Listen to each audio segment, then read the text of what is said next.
যে ব্যক্তি জাদু টোনা করে অন্যকে মারার জন্য, কুফরি কালাম বিভিন্ন ধরনের ক্ষতি করার জন্য তাবিজ করে, যারা জাদু টোনা করে ওদের ব্যাপারে নবীজি বলেছেন এরা আমার কি নয়, উম্মত নয়, এরা আমার দলভুক্ত নয়, এদেরকে আমি চিনি না।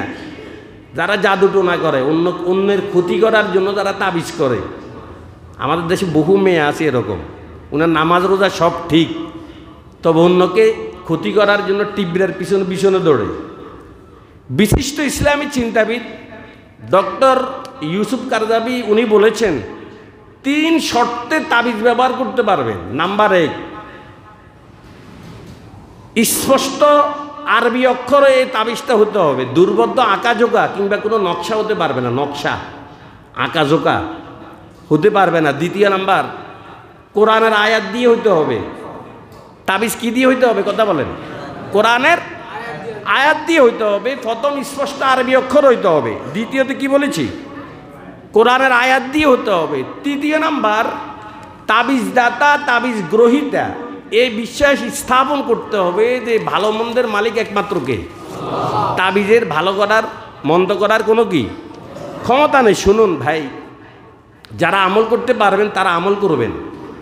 নবীজি অনেক আমল শিখিয়ে দিয়েছেন আমাদেরকে, আয়াতুল কুরসি, মুআওয়াযাতাইন, সূরা বাকারার সেই 2 আয়াত। যারা আমল করতে পারবেন ওরা আমল করবেন, আর যারা আমল করতে পারে না ওরা যে কোনো তাবিজ অথবা শরীয়তসম্মত জাফুক করতে পারেন। যেমন শিশু বাচ্চা, আপনার বাচ্চা আমল করতে পারবে না, আয়াতুল কুরসি পারবে না, এই জন্য বাচ্চার জন্য শরীয়তসম্মত তাবিজ এবং ঝাড়ফুঁক এই ব্যবস্থা করতে পারেন। তবে অবশ্যই সেটা হতে হবে একজন হক্কানি আলেমের মাধ্যমে। যে তাবিজ আপনি আনবেন, ঝাড়ফুঁক আপনি করাবেন, এটা কার মাধ্যমে হইতে হবে? সবাই বলেন, হক্কানি দিনদার একজন মুত্তাকি আলেমের মাধ্যমে হইতে হবে। স্পষ্টভাবে বুঝবেন কথাটা।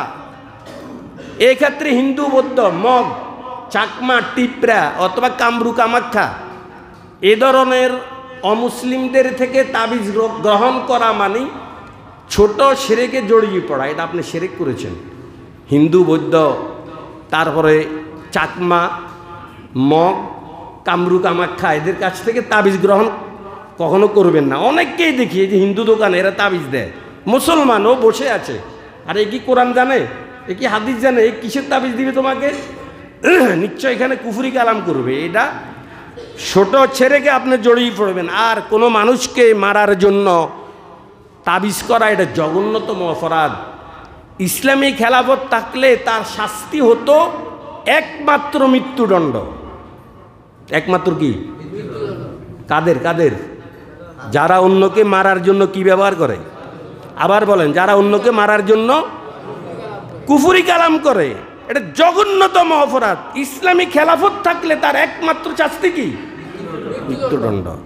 হুঁশিয়ার, নামাজ পড়েন, রোজা রাখেন, আরেকজনের সাথে আপনার শত্রুতা, আপনি ওকে কিছু করতে পারেন না, তীব্রের পিছনে হাঁটেন, ইমান নষ্ট করেছেন, আমল নষ্ট করেছেন, সব বরবাদ করেছেন। দুনিয়াতে আপনি বেঁচে গেছেন চালাকি দিয়ে, কিন্তু পরকালে আল্লাহর দরবারে আপনার কোনো চালাকি আর বাটফারি চলবে না। ঠিক ওই জায়গার মধ্যে আপনি ক্যাপচার হয়ে যাবেন, ধরা পড়ে যাবেন।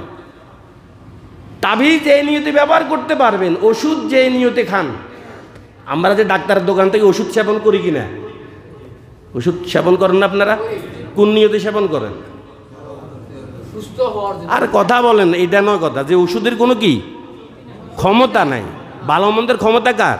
এই ওষুধ যে নিয়তে ব্যবহার করেন ওই নিয়তে একমাত্র তাবিজ ব্যবহার করতে পারবেন। যে এই তাবিজেরও কোনো ক্ষমতা নেই, ভালো মন্দের মালিক একমাত্র কে? তাও তাবিজ নিতে হবে মগ, চাকমা, টিবরা থেকে। কার থেকে? আলেম নয়, কি কইছি আবার বলেন, কি? দিনদার, ফরেজগার, মুত্তাকি, আল্লাহওয়ালা, ওদের কাছে যাবেন, এই শর্তে তাবিজ ব্যবহার করতে পারবেন। খুব সতর্ক থাকবেন ফিয়ার হাজরিন। নবীজি হাদিসে বলেছেন, হদ্দুস সাহের জরবাতুন বিসাইফ, যে নাকি জাদু করে, বান্টনা করে, এর শাস্তি হলো মৃত্যুদণ্ড।